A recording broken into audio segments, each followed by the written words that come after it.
Okay, so what happens when I do that is I get 2x minus 3 times all of this, negative 4x plus 12, equals negative 8.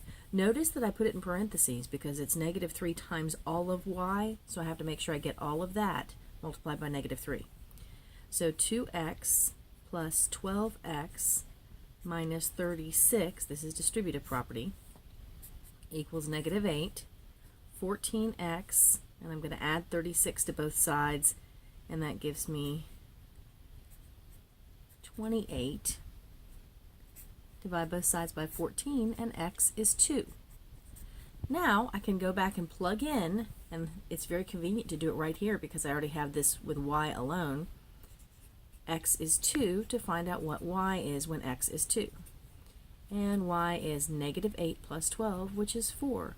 So my point where they intersect is the point 2, 4, which you will notice is also the point I got when I graphed it on Desmos up here.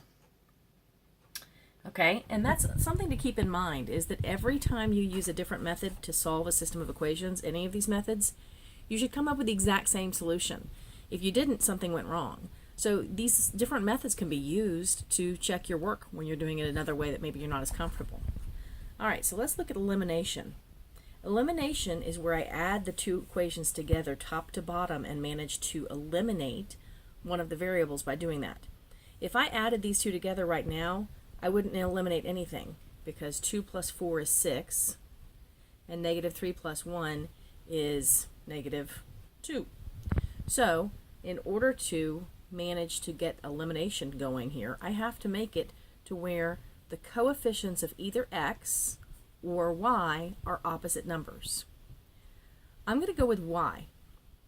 If I multiply the second equation by 3, this entire equation multiplied times 3, then I would have a 3y right here. Then negative 3 and positive 3 would cancel out. So that's what I'm going to do. I'm just rewriting the top equation again first. And then the bottom equation, I'm going to multiply that whole equation by positive 3. So that's 12x plus 3y equals 36. And now I can add top to bottom, and what's going to happen is these y's will cancel out.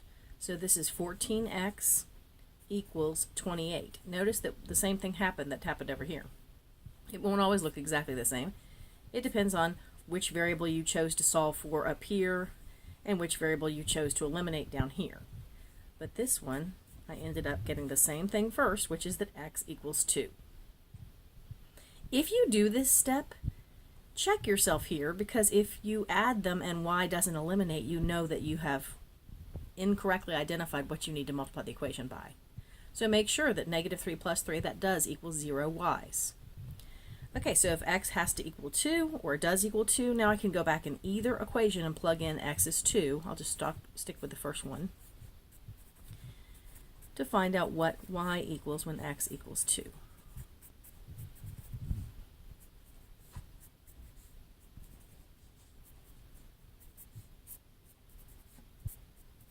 And y equals 4, as we expect. We already knew we were going to get that answer. Okay, so where we are right now is we have solved this system two ways. We've solved it by substitution and elimination. And now, that's 2 out of our 4 ways. We're going to go ahead and use the third way, which is solving by matrices. Or it's actually not the third one I wrote, but it's the third one we're going to use. Okay, so to solve this by matrices, there's actually 2 different methods I could use. Okay, method 1 we're going to call inverse. Okay, we're going to use an inverse matrix to solve. Method 2 actually has a name. It's called Cramer's rule. But before we can do either one of those methods, we have to do something very important, and that is we have to write this system of equations as a matrix equation. So rewriting a system of equations as a matrix equation means I need to come up with 3 things. I need to come up with what we call the coefficient matrix. The coefficient matrix comes from the coefficients. Coefficients, remember, are the numbers we put in front of variables. So the coefficient matrix here is like if I just erased the x and the y. So I get 2, -3, 4, 1. Okay, coefficient matrix is always going to be a square matrix. Then we have the variable matrix.